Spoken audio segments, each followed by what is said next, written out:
Welcome to this animation tutorial in Moho Pro. I'm going to be showing you in this video how to animate a character that we have already rigged. In the previous video I showed you how to rig this character that we have here, and in this video I'm going to show you how to do a simple walking motion with this character across the screen. But first, remember to like, subscribe, and ring the notification bell so I can continue bringing you videos like these tutorial videos. So how do we animate our character once we have rigged the character? Well, the first thing you need to know is that there's a timeline window down here. And if you've ever worked with any other software like Adobe After Effects or Adobe Animator, other animation software, there's always an associated timeline that is used where you can add keyframes throughout the timeline in time. So that way, as the time progresses, it'll move from one keyframe to the next, to the next, to the next, and at every keyframe we change the poses or the manipulations of this character. That all happens down here on the timeline, and just to give you a quick overview, we have a Channels tab.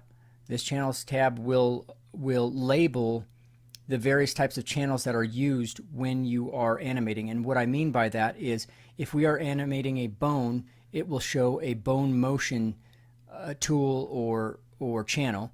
If we are animating a point, like these points in the mouth, it'll show an icon for the points. So that's very important, and I'm going to go over this concept by the end of this video in more detail. You'll want to stick around for that, because there are, depending on what you have selected, it will be very difficult to animate if you don't understand what channel you're animating on.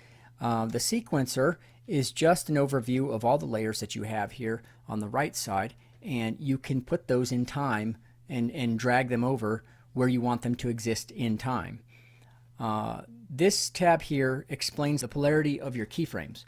So how the animation will be manipulated from one keyframe to the next. It can be a smooth polarity, it can be a linear polarity, ease in, ease out. You may have seen this in other software as well. You can use onion skins. This will show you what happens in frames previously and frames after. So the next thing I want to talk about is keyframes themselves. As we start adding keyframes along the timeline, I'll just add one here just so you can see what it looks like. Up here, go to the animation tab, add keyframe, and it sets just a default animation where you have points. Because I have this mouse selected, it added the channel, the point motion channel, and then it added all my layer channels because I have a layer selected. So let's talk a little bit about these keyframes. They can be placed anywhere on your timeline. You can select them and move them. This is very valuable to where they want it to be. So when you have a pose, say you got there too soon or you got there too late, you can adjust accordingly by dragging it along the timeline.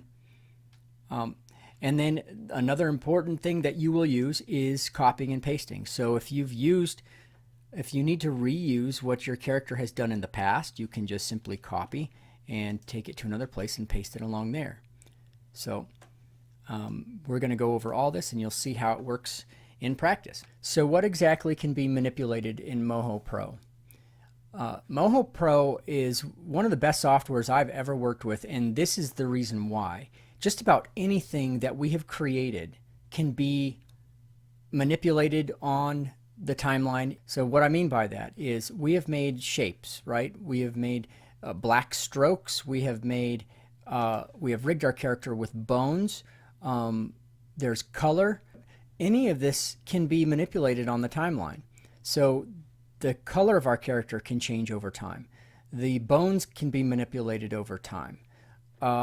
Another thing is that the layers, if you go into the layer settings can be manipulated over time. The opacity of the character, the visibility, the blur radius, all of these things can be manipulated over time on the timeline. And that's what's so great is in Moho Pro, is that they make it very easy to do so. You just change these settings at various types of keyframes.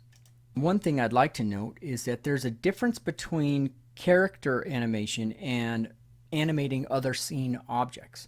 right? So when we have a character, we obviously have a rig that we're working with. And you want to use this rig as much as possible instead of the layer tools as much as possible. There will be times that you use the layer tool where you can just move your entire character with the layer, and that's fine, but it can interfere with the way your target bones work, because you want to move your character often with your master bone because they interact with those target bones on the bottom. So use that as much as possible, and then once you've completed some of your animations, then you can use your layer bone to move those animations at different points on the display. Okay, so that's all the explanation that's really needed to get started here. So let's get started. We're going to animate this character walking from the right side over to the left side. All right, so starting at frame 1, let's go ahead and select your bone layer, obviously, and then we want to take the master bone and we're going to drag that over here. Drag your target bones, and let's get ready. Let's get him all ready to take his first step. This will be the up. And then let's fix this bone here. There we go. And if you need to get caught up, see the video on rigging this character, because these feet bones are independent angles, and you'll understand that a little bit better, what that does and how it interacts with these target bones if you check out the other video. But let's go ahead and get started. So we're at frame 1, right? Now we're going to start setting keyframes. Let's say he takes his first step. Let's just go a few frames. So we're at frame 1, 2, 3, 4, 5. Let's just go 5 frames and see what that looks like. And you'll play with these. And if he's going too fast or too slow, we can just drag those keyframes along the timeline. All right, so here's at frame 6. Now, because we have the target bones, we can just move our master bone. And so he's going to step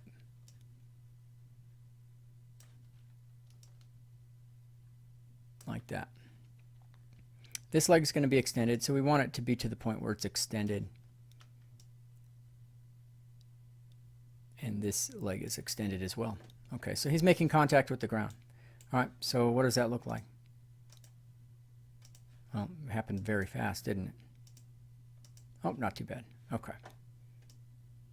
I did do something with this bone here. I'll take that off for now. So, all right, so we have our first step. Now remember that the character is also going to be moving up and down. So you go back here. Right now he's on one foot. He should be up.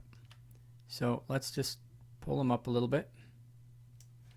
And then when here, he should be down a little bit. Just a little bit. So now it'll look a little bit better. And to make it even more realistic, we can have this bone come into contact a little sooner. So we can move this a little bit, maybe a couple frames sooner.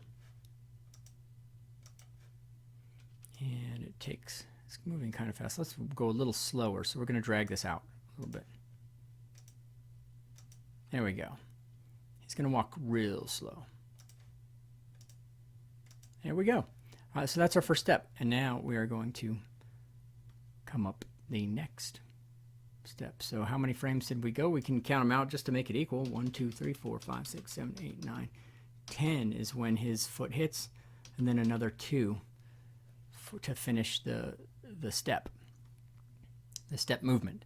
Okay, so let's go another 10, or actually, yes, yeah, 1, 2, 3, 4, 5, 6, 7, 8, 9, 10, and this time we're going to be moving this up here. He's going to be standing up higher. This is going to be up here.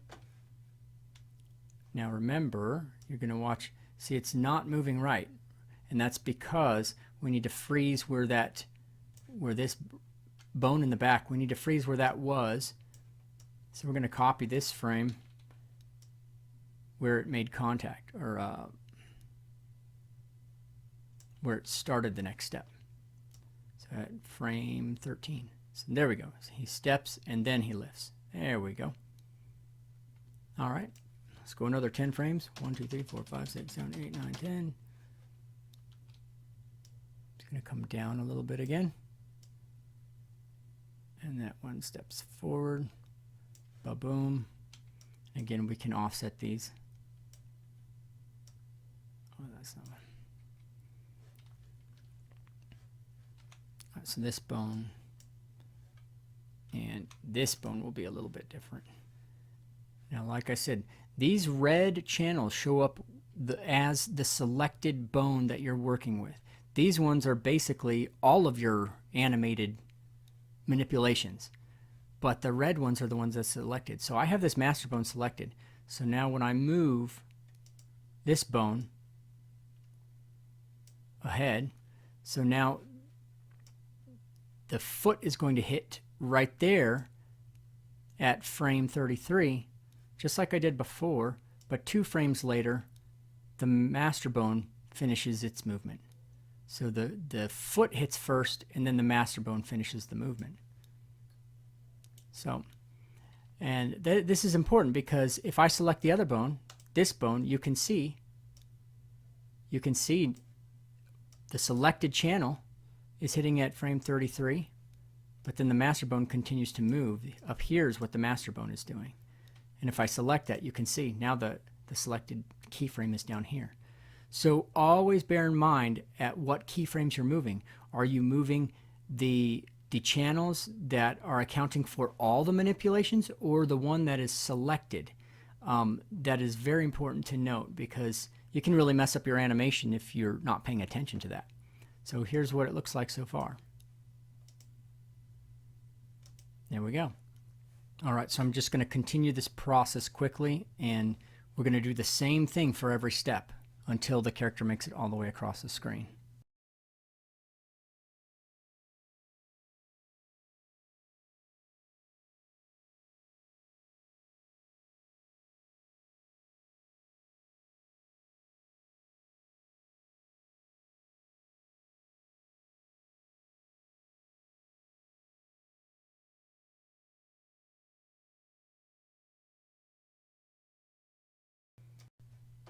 Okay, let's see how this looks.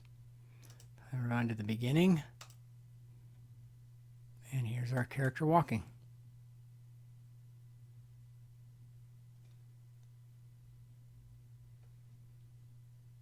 All right, so now we've got our walking done, but you can do other things. So let's do some eye movement. So let's just start a selected. Here's my selected bone translation, and I've clicked on the pupil tool here, and we'll just make the eyes go a little crazy, just so you can see how the animation works.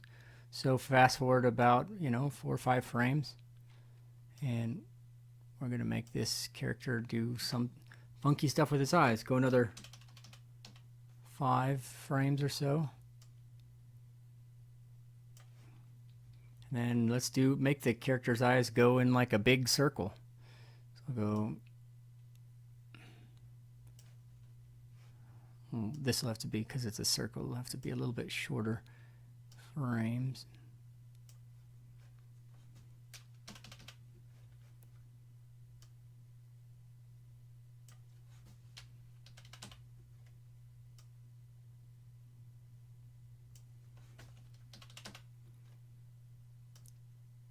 Sometimes animating can be a little cumbersome, but that's why we reuse our frames.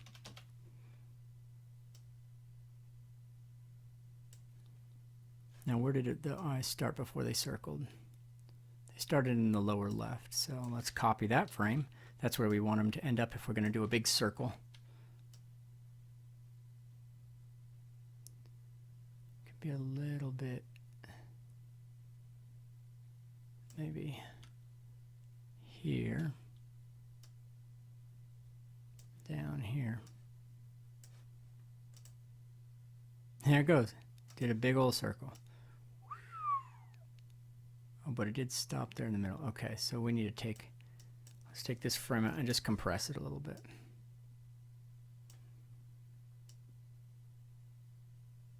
All right, so that movement was just a little funky there. So in the middle, we'll just want to put them straight down, I think. See how that works.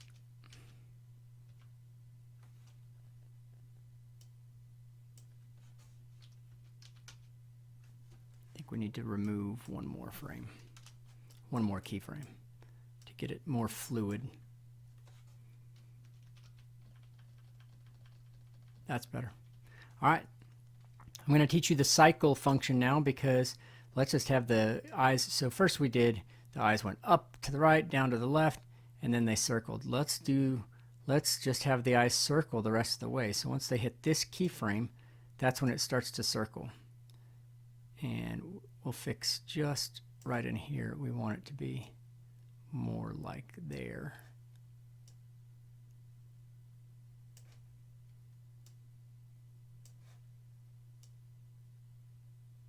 There we go. Okay, so at this keyframe is where we want it to cycle. So they end up in the same place, but we want the cycle to recycle right before it gets back to its original place. So add a keyframe here. You can just put the cursor right before it gets to that last frame and just click to add a keyframe there. And then we're going to delete the keyframe where it recycles back to that frame. So now it's at the frame right before it gets. So there's where it starts, and then the eyeballs move all the way around, and then when it gets to here, this is the frame right before the pupils get back to that starting point. So we're gonna cycle from here to the first frame. And what frame is that? Well, it's 13. So now we've selected this frame, we're going to right click and we can go cycle. But what frame was it? We have to say, so the absolute frame here, I believe, what was it, 33? Oh, no. It was, I'm way off. 13. What am I thinking? 13. There we go. So now it should just loop the eyes in a circle over and over. There it goes. So he's just going to do funky things with his head. All right. Now let's put a wobble in his head just to make him look funny. So remember this bone earlier I talked about, we had some bone constraints, that the bone dynamics set. So let's see what it looks like if we just play it as is. So there's a little springiness in his head with that. We can add a movement to make it a little bit more. And that's what we're going to do. So in the first frame, let's set the head so that it's off to the side. That's how the animation starts. And then let's go 1, 2, 3 frames. And again, we're looking at this selected bone. We want to ignore these up here, because if we move these, it'll mess up the animations I've already done. See, here's our looping one, but I don't have that bone selected, right? So we're only working with one bone. Always be cognizant of that, because you'll mess up your other animations if you start manipulating these without knowing what you have selected and what you don't have selected. Okay, so at this frame, we went 3 frames over. We cocked the head to the side at frame 1. 1, 2, 3 frames later, let's put it back at the neutral position and see how it wobbles now. Much more wobbly. And it starts to decay, right? It starts to decay, and that's because of the settings we have, and that's fine. But if you look at the settings, we have the torque is kind of there. We could make it last longer by decreasing the damping force and increasing the springiness. So we could go up to maybe 3.6 and go down to 0.2 on the damping. So now it'll just go on and on. Woo! Or it'll go longer, not quite there. Now we're not getting the eye movement just because it's not rendering in the display. My equipment doesn't support it all the way, but the eyes are moving. You can see. If I go slow, you can see that the eyes are indeed animated, but they don't show up when you just do the display, the playback. Well, they are now. Sometimes they don't. So the eyes are shaking around. All right, let's animate the mouth.